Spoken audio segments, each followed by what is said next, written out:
Rekan-rekan, untuk menyamakan persepsi dengan aplikasi yang lain, Hub Mozilla ini kita samakan, kita analogikan dengan kita akan membuat aplikasi Zoom atau Google Meet atau yang lainnya atau Big Blue Button, yang intinya adalah ini sama dengan kita melakukan video conference.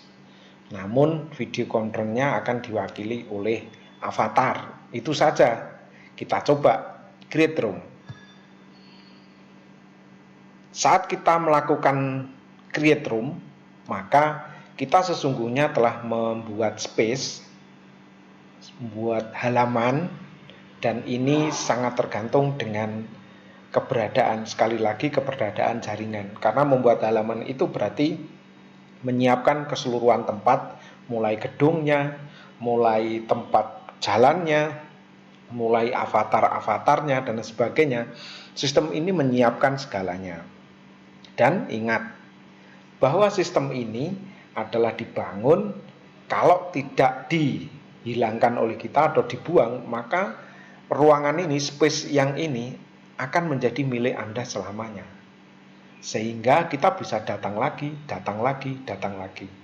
Rekan-rekan, kegiatan ini merupakan kegiatan yang sifatnya pertemuan, dan ruangan ini untuk Anda. Jika ingin diganti atau diubah, tinggal merubah place, namun ruangan ini tetap menjadi milik Anda, termasuk kodenya, termasuk linknya dan sebagainya. Oke, kita sudah siap pada ruangannya. Kita diberikan, ini adalah ruang lobby kira-kira, dan namanya adalah nama ruangannya adalah attached with spot. Attached with spot. Ini adalah ruangan kita yang nanti kita akan gunakan. Ini merupakan nama random. Jadi rekan-rekan tentu tahu bahwa ini adalah free, maka diberikan nama random supaya Anda mudah mengingatnya atau mudah untuk memasukinya kembali. Kemudian kita join room. Di sini nanti kita akan diberikan avatar atau wujud yang itu diambil secara acak. Kita beri nama, tentunya nama saya Henry ya, Henry Bayadriono. Oke. Kalau mau mengganti avatar pun bisa. Banyak avatar yang disediakan. Banyak. Ataupun create avatar sendiri pun juga bisa. Jadi avatar di sini disediakan cukup memadai lah.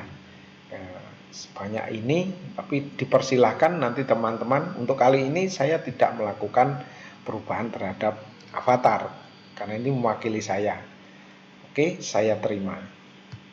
Nah, sekarang kita akan melakukan pengecekan suara. Artinya perangkat suara yang kita miliki apakah diperkenankan atau tidak. Tentunya diperkenankan. Dia akan menggunakan mikrofon kita. Oke. Nah, dari sini kita tes suara kita masuk atau tidak.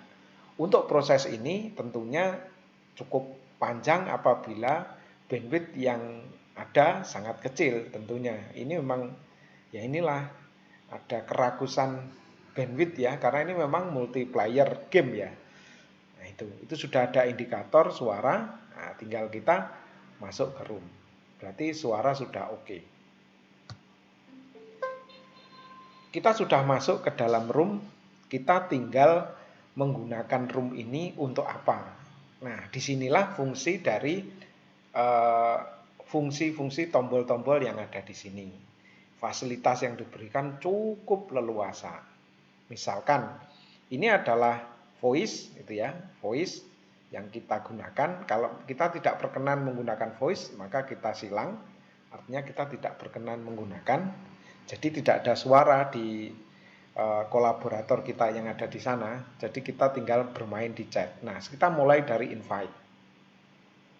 Kita buka saja. Oke.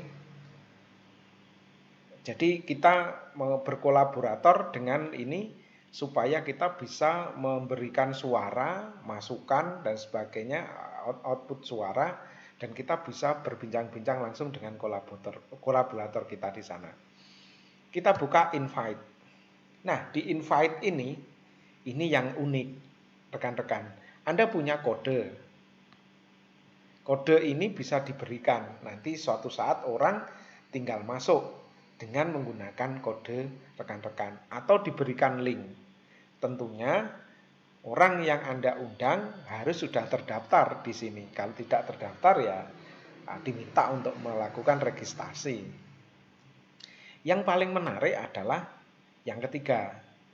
Yang ini kita bisa menempelkan ruangan online ini ke berbagai tempat web. Misalkan di LMS kita. Nah, di LMS kita pertemuannya melalui multiplayer system. Nah, di sini nanti kita bisa menggunakannya bersama-sama langsung, misalkan kalau di UM gitu ya, menggunakan si pejar. Ditempelkan nih. Sehingga teman-teman, multiplayer ini cukup leluasa pada saat kita melakukan invite terhadap kolaborator. Berikutnya adalah tentunya voice ya, bisa kita matikan, bisa kita nyalakan tergantung kita. Kemudian share. Nah, share ini hampir sama dengan Zoom atau Google Meet atau Big Blue Button. Hampir sama. Bisa yang di-share adalah kamera, nanti akan muncul secara bersama-sama, kemudian screen kita juga bisa. Misalkan kita kamera.